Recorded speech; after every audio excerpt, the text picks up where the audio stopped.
All right, Master Mason note, everybody. So today we got a good one. The mill's running awesome today. We got some nice wood running out the door. It's a luxury. I know. Be dry. You count out the premiums on the supply chain and all that fun stuff. But that brings me up to my next topic in friction. So for me this weekend, maybe starting today or Friday, I'm gonna be working on a new leisure. I gotta have it covered Friday through December on our counts. I think it's a personal thing. Remember, that's not friction. We're going to keep friction in mind on the lubricity of this rail's plasticity over years by not having paint on it. See, little things like that create a friction, right? And so you want to try to margin that the best you can through a few numbers. So we got a combat veteran posted one yesterday. We got Kyle Hill, he posted one yesterday. Got Parth G talking about rise over run in terms of a friction of kinetic energy. So there's a lot of polarizing wave function, marshmallows, thermodynamics factory. Inside here, we're capitalizing on heat and friction. Something like a squeaky comes up, that's something you can learn to have an up, down, up, and down type of principle about. So is it always right now, up, down? So time and space through these polarizing wave function black holes, they're lensing, 45, spooky monsters. Hey, you take an M80, you toss it under there, you won't necessarily see all the ketters come screaming out of there, but I bet you'd have one come down.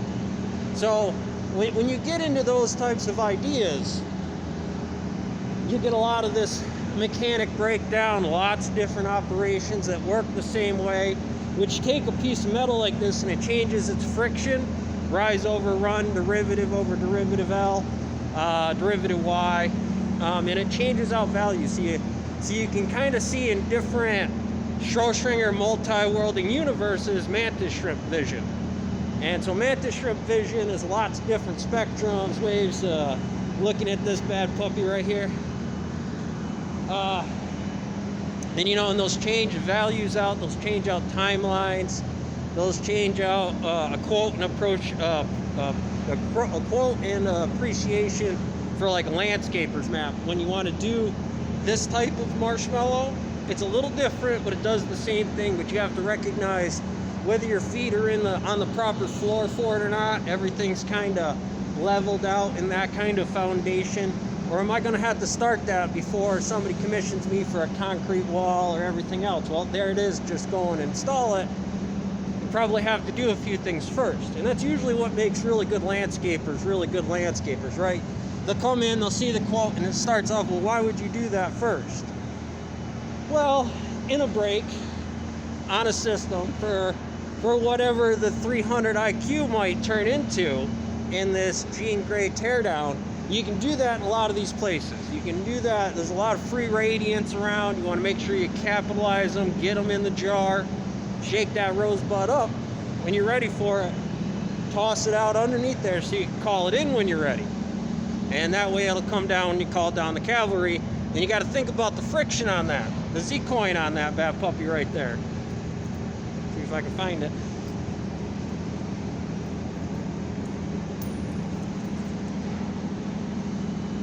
Your Z-coin. That's a little carved out stone, but there's lots of wood down in here.